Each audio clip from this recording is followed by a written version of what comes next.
The rain came down in violent sheets, turning the quiet streets of Portland, Oregon, into a blur of trembling reflections and storm-soaked shadows. Jacob Turner had seen storms before, but something about that night felt different, heavy, unsettling, like the sky was grieving. He was drenched, exhausted after a 14-hour shift at the hospital, and all he wanted was the warmth of his apartment and the silence that came after a long day of carrying other people's pain. But then, through the roar of the storm, he noticed a small figure standing completely still at the edge of the road, a child alone, trembling, soaked to the bone, looking as if the world had forgotten him. If you believe kindness and second chances still matter in this world, please take a moment to like, comment, share, and subscribe.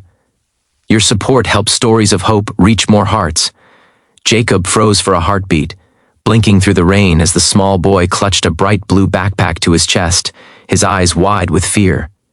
Cars moved around him, splashing water without noticing the danger or the desperation in that tiny silhouette.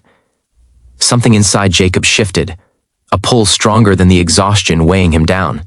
He stepped closer, heart pounding as the child didn't move, didn't speak, just shivered beneath the storm as if waiting for anyone to rescue him from whatever nightmare he was trapped in. Jacob moved slowly, calmly, though each second felt urgent. When he reached the child, the fear in the boy's eyes cracked him open. This wasn't just a lost kid. This was a child who had run out of strength, run out of courage, yet still stood there hoping help would come. The rain chilled Jacob's bones, but somehow the child's trembling small frame hit deeper. He crouched, shielding him with his jacket, trying to make his voice steady despite the storm pounding around them. The boy's lips were blue, his face pale, and he wasn't saying anything, not a name, not a word, just staring forward as if uncertain whether adults could be trusted. The wind howled around them as Jacob picked him up gently, feeling how cold the child's skin was. He rushed toward a small nearby cafe that had dim lights glowing through fogged windows, hoping they would be open. When he pushed the door inside, every head turned. The storm had driven people indoors, and the sight of a soaked man carrying a silent, freezing child instantly shifted the room's atmosphere. Conversations fell away. Concern replaced simple curiosity. The barista hurried over with towels. A couple moved aside to give space.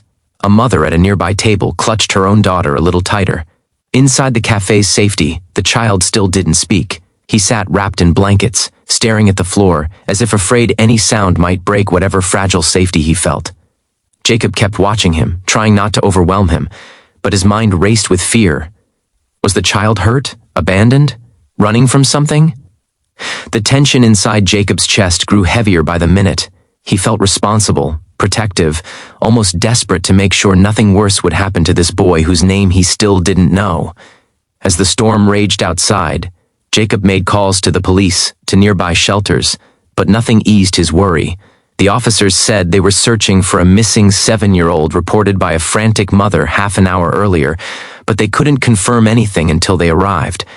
That waiting stretched painfully long. Jacob couldn't help imagining what the boy had been through to end up alone in the storm. Others in the cafe watched too, some whispering prayers, others simply staring, their eyes soft with worry. For a brief moment, the entire room seemed united in the quiet hope that the child would be okay. Minutes felt like hours, yet something changed slowly. The boy began looking at Jacob, not fully trusting, but drawn in by the steady presence beside him.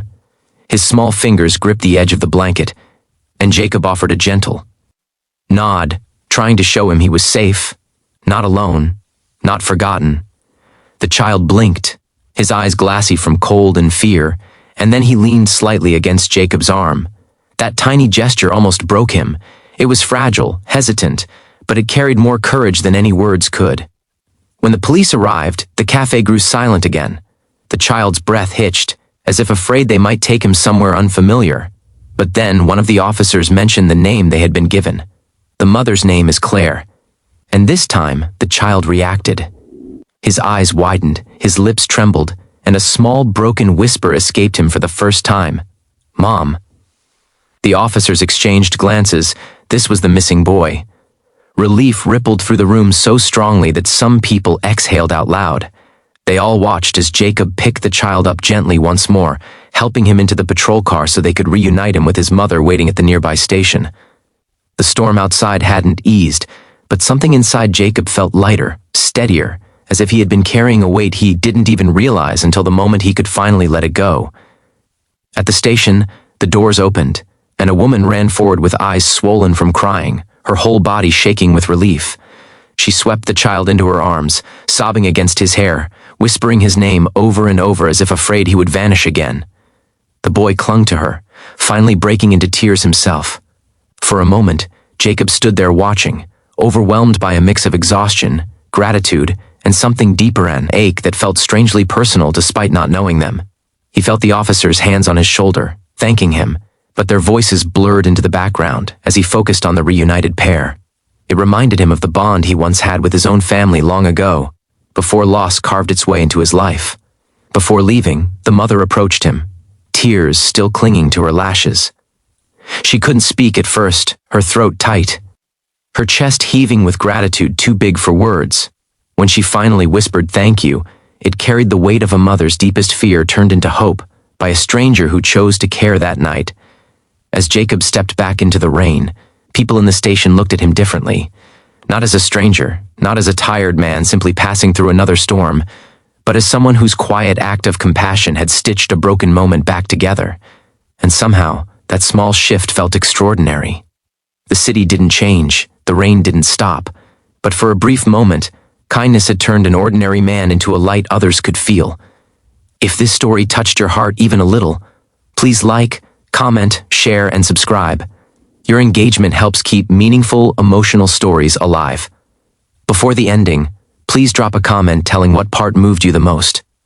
Jacob walked home through the rain with his chest fuller, his breathing steadier, and his soul strangely lighter. He didn't expect recognition or praise, he didn't want it. All he had done was choose compassion when it mattered. But in a world often clouded with noise, fear, and distance, sometimes one small gesture, a drenched man lifting a trembling child from a storm, was enough to remind everyone watching that kindness still had the power to touch hearts, heal wounds, and change the course of someone's life forever.